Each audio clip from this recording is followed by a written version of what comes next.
I'm Dr. Justin Sung. I'm a learning coach and have been for the past 13 years. And today I'll be answering your study questions on the internet. Let's get started. HeyYZ8V asks, how to study for 12 hours every day without distractions. It's really hard to solve a problem that you can't see. And this is the problem when we talk about just distractions as a single word. Each distraction is unique. And so while you could do a lot of techniques like Pomodoro or Flomodoro timers or wearing noise cancelling headphones and playing some white noise, and these things will help you to focus and concentrate, it's not going to work all the time and for every type of distraction. The way you solve a phone notification distracting you versus someone knocking on your door are going to be different. And so if you really want to get to a point where you can consistently focus and concentrate for long periods and know that you won't get distracted, you have to start becoming aware of the specific distractions that enter into your focus zone. And that helps us be specific and targeted as opposed to just removing distractions, which is just too abstract. Question by RKij5HW. Many students online claim to only use active recall and spaced repetition to get top grades. So why do I say this isn't enough? Thanks for your question. Just because a successful person does something doesn't mean that's the reason they were successful. When you look at the research around active recall and spaced repetition, what we find is that in a university setting, something along the lines of 80% of students tend to use that as a technique. Now, are 80% of the students achieving top results? Definitely not. Statistically, that's not possible. It's not how many people at the top do something, it's how many people that do this thing end up at the top. There are millions of people that use active recall and spaced repetition, and it is a significant and beneficial thing to do. You should be doing it in your learning. But for most of those people, it is just not enough. That is a fact. The reason some people can get top results while doing nothing else is almost always because they have something that's called high deep processing, which is their ability to extract knowledge from information. Whenever you hear or read something, your brain is processing that information. And depending on how your brain processes that information, it affects how good your memory and your ability to use that knowledge is going to be. People with high deep processing are able to think about that information in such a way that they don't need a lot of other techniques to make it click and to see those connections. Now, if you or most people have a lower level of deep processing, then you can use the exact same strategy and not get the same result because the issue is in the processing of information. We would now need to supplement that with another technique or to train the deep processing. Question by Naveed Nawab 9955. Why do we postpone hard work every day? And how can I end procrastination? Procrastination is a combination of a biological and an emotional response. The human brain is not very good at picking a long-term goal and staying motivated towards it. It favors short-term good feelings. Hard work is energy consuming and difficult and usually doesn't give you that same dopamine rush as playing games or scrolling on social media, which is effortless and is designed to give us these dopamine spikes. So biologically, our brain tends to go down the easier energy conserving route because it doesn't care about you achieving your goals, it cares about keeping you alive. But the other part about procrastination is that it's often an emotional coping mechanism. It is when we are faced with all of this effort and difficulty and uncertainty, and it makes us feel apprehensive, anxious, uncertain, or overwhelmed. And so to deal with that emotion, instead of solving the root problem, which is to solve and do the work, we cope by procrastinating, which allows us to avoid that problem and avoid that feeling. To properly end procrastination, we need to have a number of things in place. Plan in advance,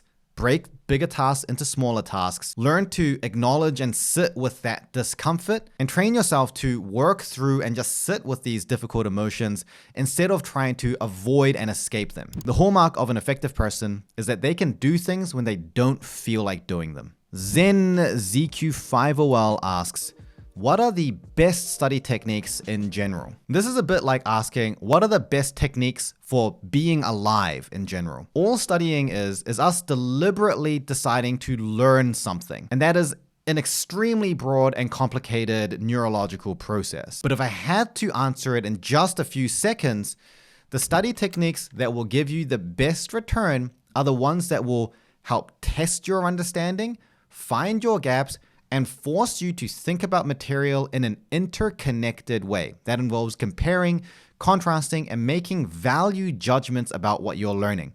That's called higher order learning. Someone who engages in comparative higher order learning and tests themselves will probably have 70 to 80% of their bases covered. The hard part is actually getting good at that. Orc 2013 asks, how do some people ace their exams without studying?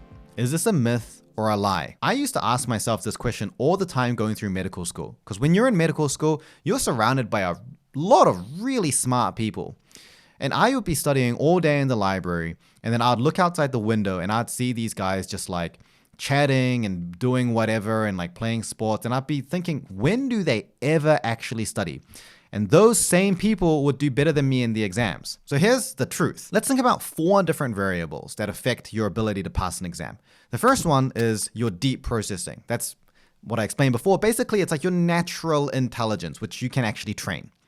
The second thing is your study strategies and your techniques and how effective they are at activating effective learning processes in the brain. Third is how much time and effort you spend on actually studying to use these first 2.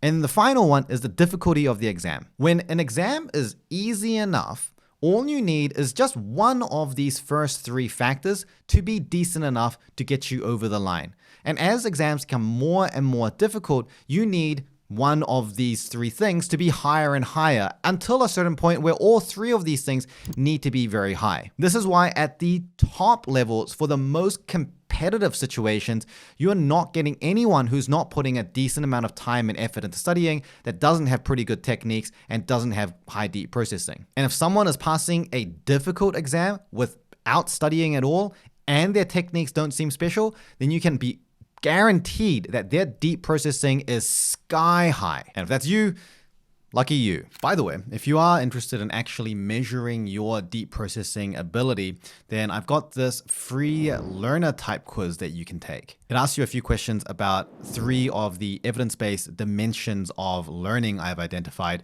of which one of them is deep processing. And so then give you a quantitative score out of 100 for your deep processing ability. At the end, it also gives you some steps on how to improve that deep processing ability. So if you want to give that quiz a try, it's totally free. I'll put a link to it in the description. Now on to the next question. Ola Sun Kanmi asks, everything gets boring whenever I am reading or learning something.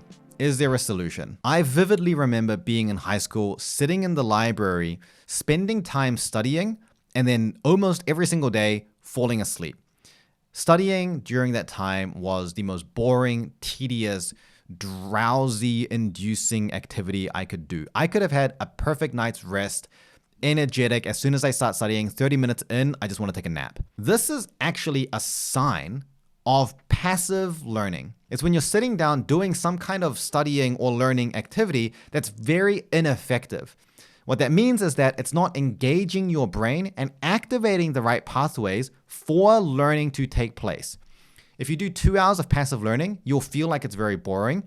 And at the end of it, your memory and your ability to use the knowledge will not be very good. Learning itself is something that your brain really enjoys. Most people who hate studying still love learning something. And if you look at studies that measure the actual electrical activity of the brain, doing effective active learning, which is more engaging and requires more effort, then it's spiking a lot. There's a lot of activity.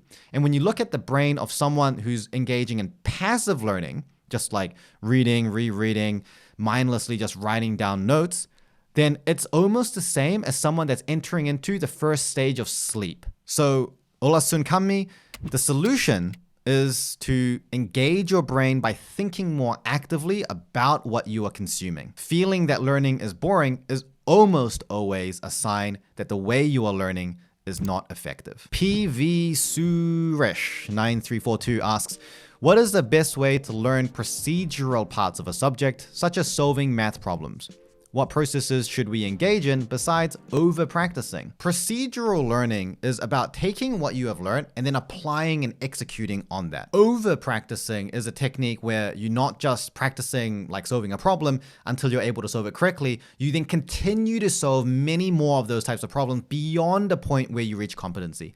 And the idea is that over-practicing can increase your fluency and speed of recall. It's also called over-learning. There are two things that I think commonly hold people back from developing procedural expertise for something like solving a math problem. The first part is that they don't do enough interleaving. And the second part is that they think they have a procedural issue when it's not. Interleaving your practice means that instead of just practicing like the same question again and again and again, or like variations of the same style of question, you're actually mixing them with other types of questions and sometimes even just other topics or other concepts. Interleaving has been shown in the research repeatedly to be an incredibly effective way of developing expertise and procedural skill. The simple way that I like to think about interleaving is that you're hitting a topic from multiple different angles and multiple different levels. So don't just solve this type of problem in exactly the same way, mix it up. Merge it with another concept. Create a problem that involves two different concepts together, or put it in a different type of context that's a little bit different to how you initially learned it. Think about the more complex types of problems you might have to solve, and then test your ability to solve the more complicated ones. Now, the second issue was that you can be mistaken in thinking of a procedural issue because you tried to solve a complicated problem and then you got it wrong. Most of the time when you can't solve complicated problems, it's because you actually didn't know the approach and strategy for solving it, as opposed to not being able to do the procedural, actual working it out part. And that is actually not procedural knowledge. That is declarative, or otherwise conceptual knowledge. So if you keep getting complicated, high-level questions wrong, it indicates that when you first learned it, you didn't pay enough attention to how the different concepts relate to and influence and work with each other. Having that conceptual knowledge is what helps you to figure out the strategy and approach to solve a problem. Rabisa Mobeen 4816. How do you study systematically when navigating many different resources, such as lecture slides, videos, short books, summary notes, YouTube videos, multiple textbooks? Let's say that I asked you, what are the ingredients that I need to make a beef lasagna? You would probably search it up on Google, find a recipe that seems okay, and then tell me what the ingredients are. Or maybe if you just happen to have a cookbook next to you, then you could tell me. Or if you already know it, you'll just tell me off the top of your head. Now, technically, there are tens of thousands of places that you could have gotten that information from. And yet, it's not overwhelming to think about where can I get that information from, because it doesn't really matter. It's the same thing with learning. Learning from multiple resources is very overwhelming if you are just a passenger of the learning journey and information is being thrown at you and you're just trying to do something with it. If that's a situation, you're already going to be on a back foot with everything to do with learning moving forward. The trick to becoming an effective learner is to start driving it yourself. You have to actively be thinking about what you're about to learn, what information you will need, and you are seeking the information to get it. Some types of information, it's better to get it from a lecture. Sometimes it's better to search it up on Google, get it from a YouTube video. And so when you first start learning something, spend a little bit of time getting a general sense for what type of information you can get from these different sources. And then develop the skill to be active when you're learning, to think about what information that you need, why you need that, and how that's going to help you to understand the bigger picture of what you're learning. Once you start doing that, not only does it become easier to work with multiple resources, but you will find that your memory, your ability to understand information, your ability to apply information, and just to learn it deeply increases by folds. In fact, I actually believe that until you start thinking about learning this way, there is a hard ceiling to how efficient your learning can ever be, because you are always reactive to the information given to you. Question from just one H1M. If you had to give just one piece of advice on how to study, what would it be? That's a good question. Don't try to make studying faster or easier until you've figured out how to make it effective. And effective studying usually means it feels harder. Being fast at studying is when you can do something habitually. Learn to do the hard thing until it becomes a habit. Then it becomes fast and effective. The biggest gain of efficiency you can make is not in how you time your repetitions and your reviews. It's in just forgetting less the first time you learn it. It's about learning it properly the first time to give yourself less baggage to deal with and less of a gap to chase later. The future version of you has enough problems to deal with. When you learn to learn effectively and engage the effort in the right ways, speed and efficiency comes automatically. It's impossible not to have the speed and efficiency if the effectiveness is there. So Kokusuki asks, any advice on how to review old materials while also learning new material simultaneously on a consistent basis? If you're on a boat and water is coming through because there's a hole in the side of the boat, your number one objective becomes to plug that leak. There's no point spending time on bucketing water out of the boat, because unless you can bucket really fast and you're prepared to bucket for the rest of your life, you're eventually just going to sink. The problem is the leak. Same thing with learning. If you have material that you're either falling behind on or you're forgetting it so quickly and at such high volumes that you're having to spend a lot of time on just reviewing the same thing you learned before, that's the leak. It means that the way you learned it initially was of a low quality. And that's reflected in a low memory. Things you learn to a high quality stick in your memory more easily. If you find out one day that your sibling just got married, you're not going to forget that. You're not going to wake up the next day, someone tells you and be like, oh yeah, like that was there. You're not going to create a flashcard like my sibling got married and just do it every single day. It sticks because that information is relevant, it's connected, and exists within a schema of knowledge that influences other pieces of knowledge inside that schema. That's what it means for knowledge to be relevant. Now, you might be thinking when I'm studying that knowledge is not that relevant, but you can make it relevant. Think about an expert in a field. They can learn the strangest, tiniest little fact and detail that they read from some research article that for you might think this is like a random, irrelevant detail. For them, it will stick because when they read it, they think, oh, if this is the case, then this and this and this. The network is there. So if you don't have a network, then you're going to lose things very quickly from your memory. The key there is to plug the leak by start building knowledge in networks rather than in isolation. This is higher order learning. Now, the other part is that you want to make sure that your backlog of things that you need to review doesn't just keep growing. So if there's new material coming up, prioritize learning that stuff really well and get ahead if you need to give yourself that extra room and buffer. Spend time away from reviewing the old stuff and spend more time on making sure that the new stuff you're about to learn doesn't need to be reviewed so frequently. Once you do that, you can slowly start proportioning a little bit of time here and there to review your catalog of old material that you just need to keep chipping away at. Enemy Stand User 6799 asks, I need to study more per day, but I can't since my brain shuts off. How do I deal with exhaustion and mental fatigue? You can do 2 hours of focused, high quality work that is legitimately better than 20 hours that is at a lower quality and less focus. What used to take me, let's say 100 hours in high school for me to learn, now I could learn the exact same thing, probably even better in 5 hours. And I'm absolutely not exaggerating when I say that. So when we think about why you are exhausted and fatigued, is it because you are basically burning out from doing something that's ineffective and tiring for a long period of time?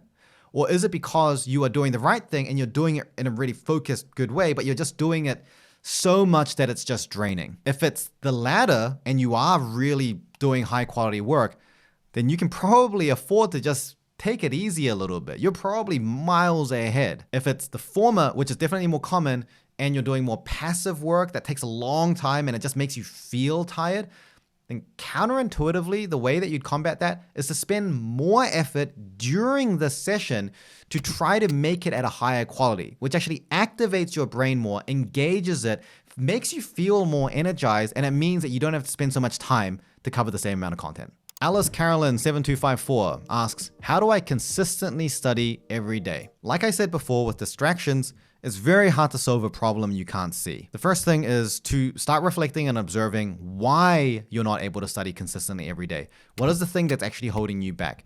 Is it a certain way that it makes you feel? Is it because it's not effective and therefore it's demotivating? Do you feel daunted? Are you procrastinating?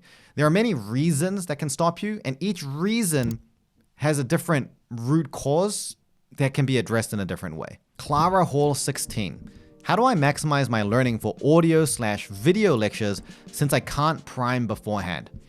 I love this question because Clara Hall is obviously thinking about priming, which is like one of the best things that you can do for your learning. It helps it build basic connections and preps it so that the information it receives later is easier to process. And in the case of like live lectures, it makes those lectures so much less overwhelming because your brain is ready for what it's about to hear.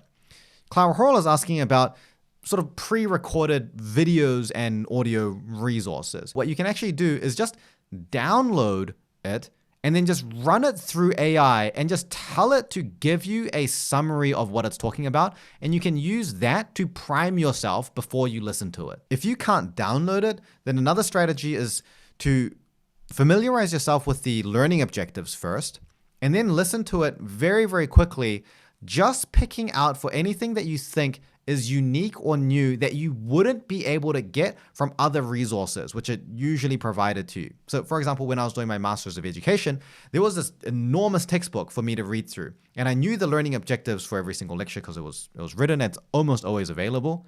So I would look through the learning objectives, scan through the lecture to see if there's anything I think I wouldn't learn from just the textbook, make a note of that, and then I'd go and do most of my learning through the textbook using the learning objectives as a goalpost, and then I would come back to the parts that I marked on the lecture to just fill in the gaps. Question by F. Ben Parkins 361. Do you have any advice for multiple choice exams?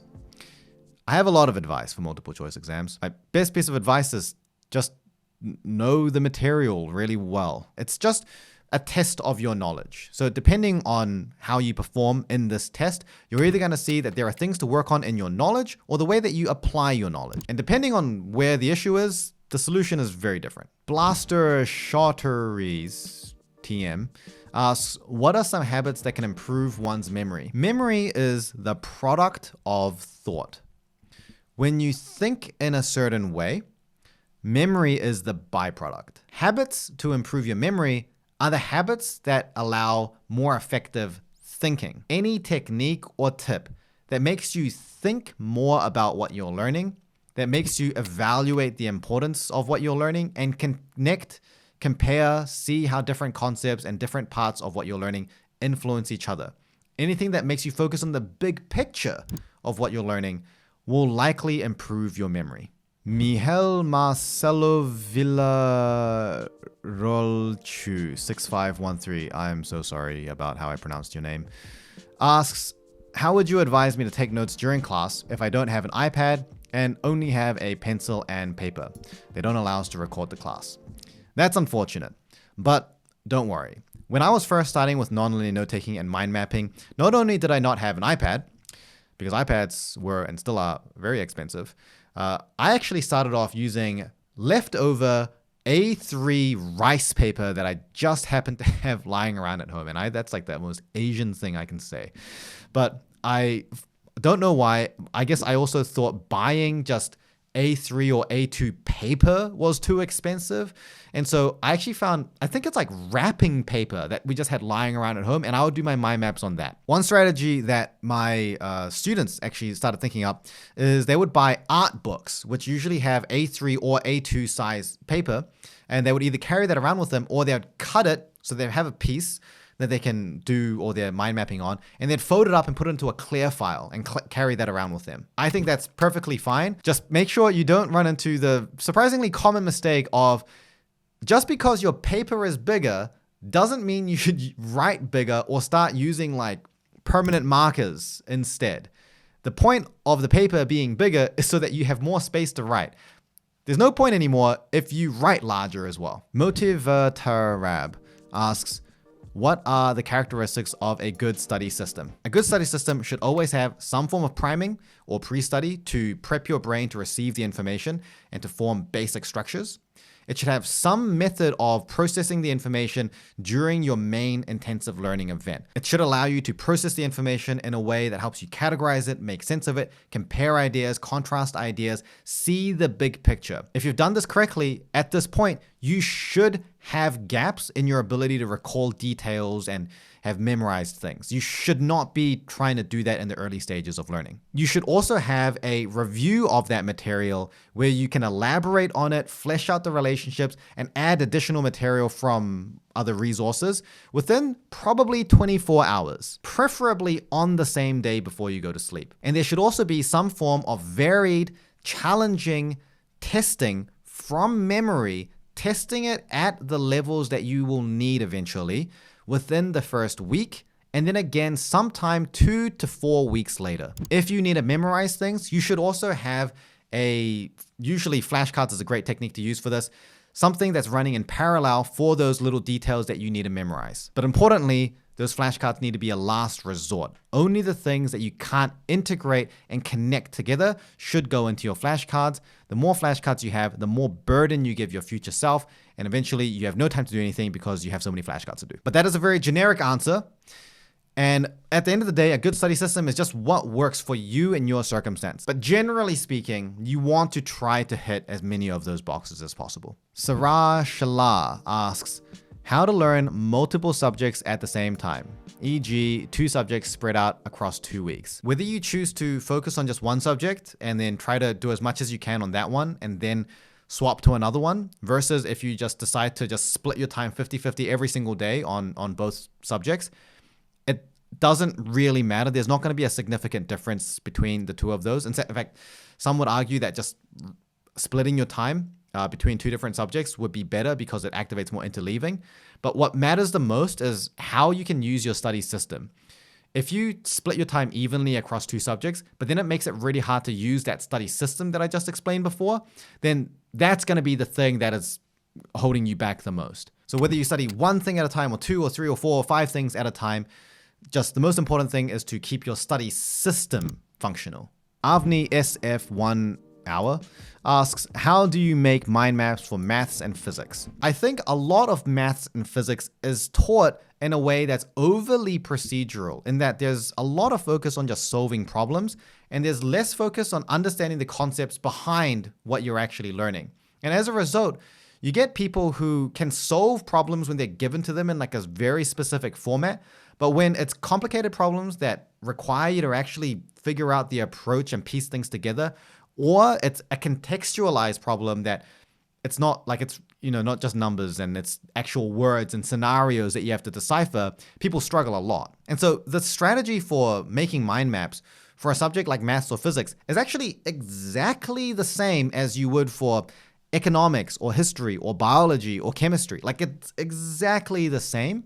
The hardest part is actually just seeing the topic in that way and realizing you can just think about it in the same conceptual way.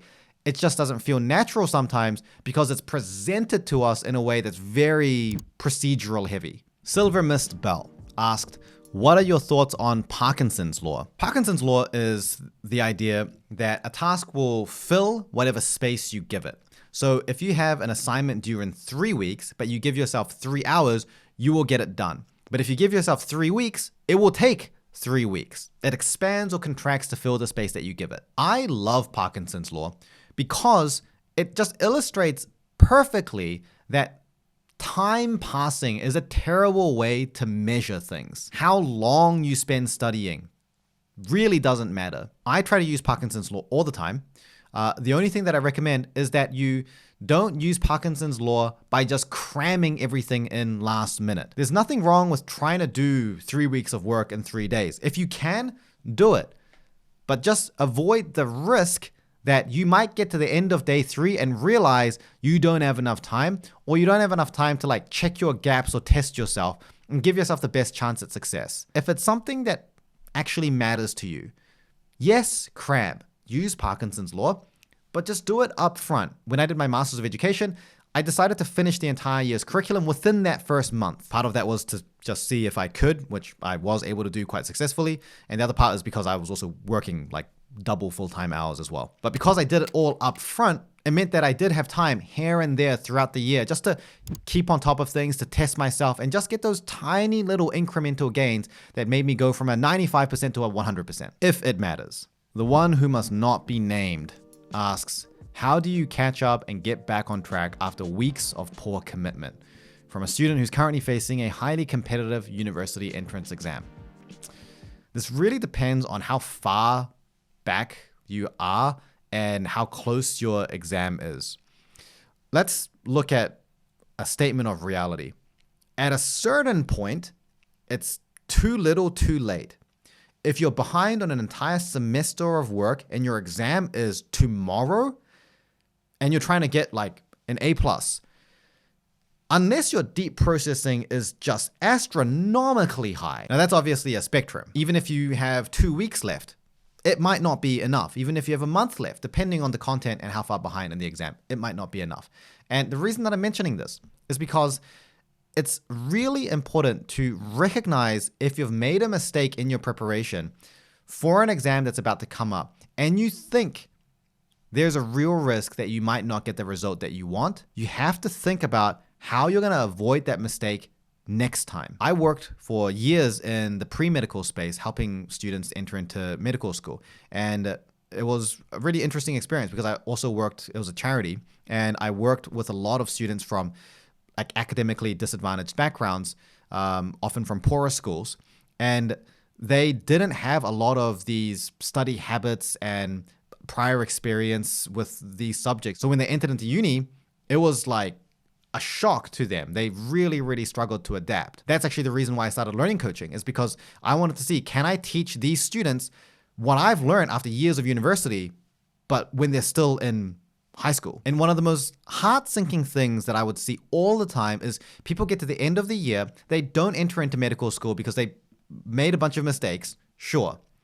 But then they don't actually do anything to fix those. So they enter into their second year of university, trying to enter in through a graduate pathway, but they they haven't changed anything. They've just gone from one year to another year. Like time has passed and nothing has changed. So they make the exact same mistakes and they miss their second shot as well. So for starters, use this as a wake-up call to be like, okay, I got to get myself together. What is stopping me from being a successful student? Figure it out and actually invest time, effort, like part of yourself into fixing that, if that is important to you. And if you are really close to the exam and you feel like you're screwed and there's only one thing that you can do, then the first and only strategy that I'd recommend that you just heavily invest in is just testing. Just test yourself. Even if you don't even know the topic, even if you don't know the knowledge, just learn it while you're testing. Just test, test, test. If we think about a single technique that's probably going to fill that gap as effectively as possible in the shortest period of time, testing is probably where it's at. Barnabas4608 asks, after failing an exam, how should I analyze my past preparation to better learn from my mistakes? I did not plan the order. I'm reading these questions for the first time.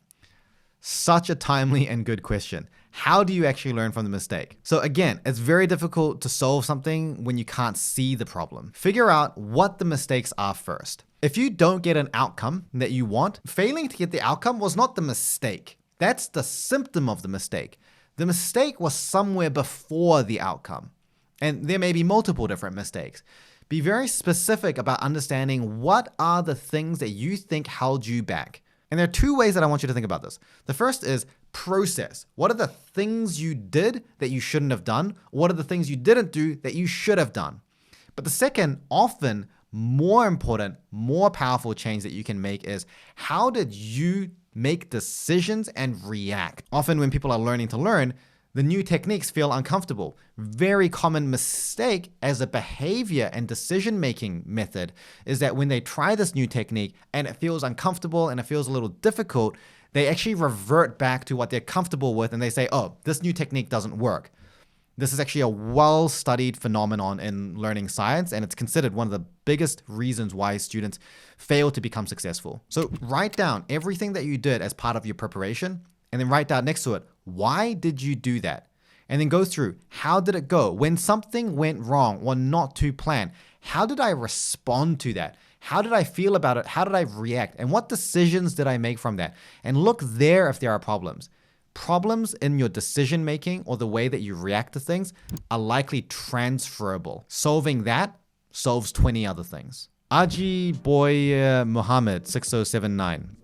I think I screwed up the name again. But what is the difference between Bloom's taxonomy and solo taxonomy? What a technical question. I love it. Both Bloom's and solo taxonomy are ways that people have tried to categorize knowledge in the past. And there is a lot of overlap between them. But first of all, Bloom's divides it into 6 different categories. Actually, the original Bloom, which was published in the 70s, is not really used anymore. And the one that most people talk about now is Bloom's revised taxonomy, which was revised in the early 2000s, for those of you who care, which is probably none of you. But solo taxonomy divides it into 5 levels instead of 6. But the big difference is actually that solo taxonomy divides the knowledge into what the knowledge schema looks like once you've learned it. Whereas Bloom's taxonomy focuses on how you go about arriving at those schemas. It's about what are the thought processes that are engaged. For example, like memorize is a verb. Like when you try to memorize, you reach this level. When you try to understand, you reach this level. Whereas solo taxonomy just says, what is the level that's reached? Aeromano Nick asks, how do you best approach learning for work compared to learning for school? The way you learn for work or school, when you learn effectively, is very, very similar, almost exactly the same. In reality, most professionals, as soon as they start learning for work, realize that many of the methods they used in school no longer work for them. And then they kind of develop a whole new method of learning just for work. Here's the interesting thing. Often when we talk to professionals and then I ask them, if you imagine going back to uni with what you've learned about how to learn now with your experience with work, how would you do? And they often say, man, I would have found it so much easier because now I know how my brain works. They know how to like piece things together. They can make things more relevant. All that happened is that the professional learned how to learn a little bit more effectively, a little bit more in tune with how their brain actually wants to learn. Whereas in academics, you can just get away with not really needing those strategies as much. You can kind of scrape by, or you can actually sometimes just game the system. So the principles that I teach in all of my videos and in my program, they are almost exactly the same for learning and for work. I use it every day, anytime I need to learn anything for work. I teach it to CEOs, managers, new graduates, associates, because it's based on how biologically your brain likes to take in information and process it. Having said that, there are some nuanced details. Like for example, a lot of professionals, like they don't need flashcards. That's memorization is not a technique that they need in some instances. So there are some small differences between the two. Hari Jerry asks, how do you memorize and retain lots of facts? Years, formulas, names, places. I keep forgetting them after a week. Well, Hari Jerry, based on the research, you are just like every other student. It's very normal to forget them after a week. Generally, people think that they will retain information at about 70% after a week, but when you actually test them, it's only like 30 to 50%.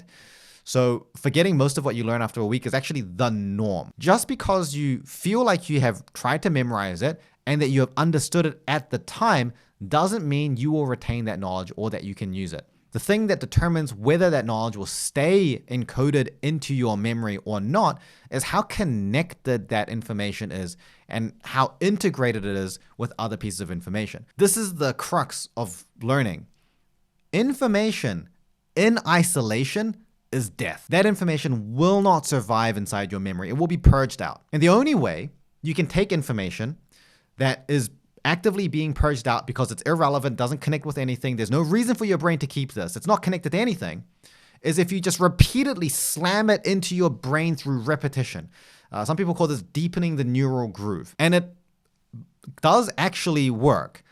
but it's limited in its effect because it's, number one, requiring a lot of repetition, which means lots of time, and it's not scalable. If most of what you learn you have to do through brute force and repetition, then you're not going to have time to repeat all of that stuff. So the trick is figure out the things that you can connect, make sense of information more, connect it together, and the stuff that you can't, chuck it through flashcards, use brute force. Thanks for watching, and if you want me to answer more questions, then let me know in the comments below. In the meantime, watch this other video that dives deeper into becoming a better learner.